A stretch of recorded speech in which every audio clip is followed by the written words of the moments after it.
Well, good morning. Welcome to Coffee with the Pastor. Hoping you're having a good Friday morning.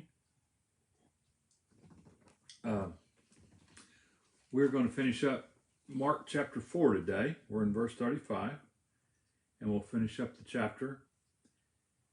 And it begins, that day when evening came, he said to his disciples, let's go over to the other shore side. Leaving the crowd behind, they took him along just as he was in the boat. There were also other boats with him. And so Jesus has been teaching all day. He's been teaching parables. Mark records some of the parables that he taught. And Jesus says, let's go to the other side. The crowds were huge. He probably needed some rest. Didn't think he could rest with the crowds around. And so he asked to go to the other side. And something interesting, it just says the disciples took him in the boat, and there were other boats with him. You're getting a feeling that there's more people traveling with Jesus. There's the 12, but there's others who are doing it too. It took several boats for them to go. And then as they're going to the other side, a furious squall came up and the waves broke over the boat so that it was nearly swamped. Again, they're on the Sea of Galilee, the lake, and they're going to the other side, and a squall breaks up. And, you know, I remember my pastor growing up I had several pastors would say, you know, a squall came up was often done in that region. And to be honest with you, I've been on the Sea of Galilee 3 times. Keep looking for those squalls. Hadn't had one yet. But one came up. Now, look at this. Jesus was in the stern, sleeping on a cushion. The disciples woke him and said to him, Teacher, don't you care if we drown? So here's a squall come up. Waves are so big. Of course, they probably have oars that they're using. They can't oar. Waves are coming up over the ship, and Jesus is asleep. Don't you love it? Disciples are scared to death, afraid they're all going to drown. Jesus is sleeping. Probably a couple of reasons Jesus is sleeping. One is he was exhausted. He's just tired. Teaching all day, ministering all day, took it out of him. It's tiring. So he's tired. He was exhausted, so he's sleeping. And the other thing is, Jesus had confidence. He knew that there wasn't going to be anything happen to him until his time happened. He believed in God. He knew that anything wasn't going to happen. But the disciples are scared, and they get up, and they said, don't you care if we're going to drown?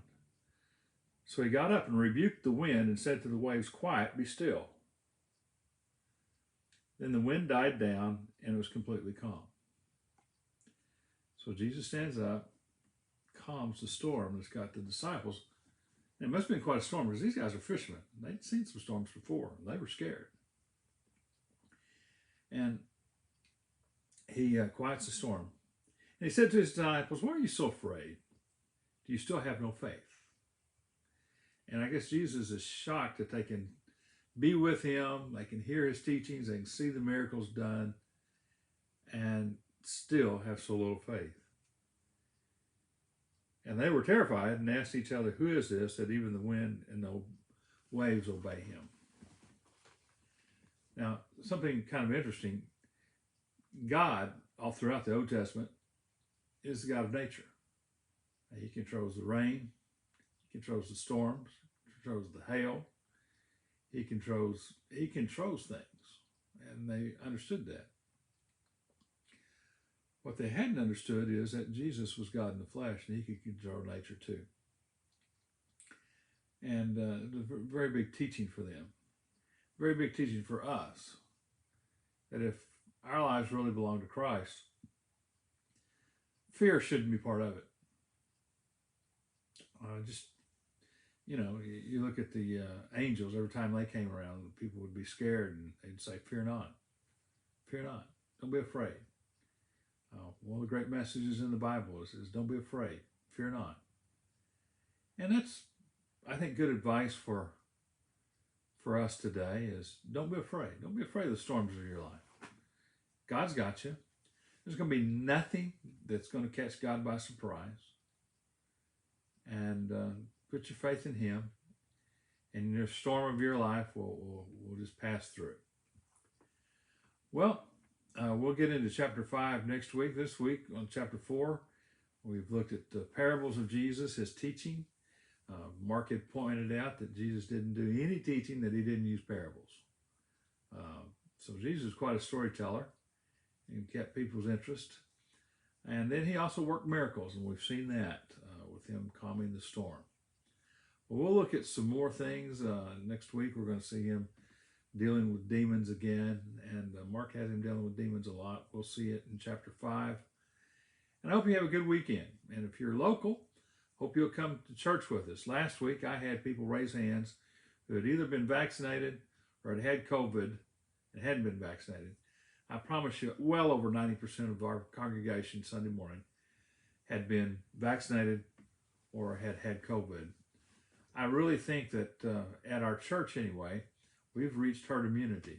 I think, if you feel safe enough, it may be time to come back to church, and hope you'll come. Hope to see you Sunday, and hope you have a great weekend. Goodbye now.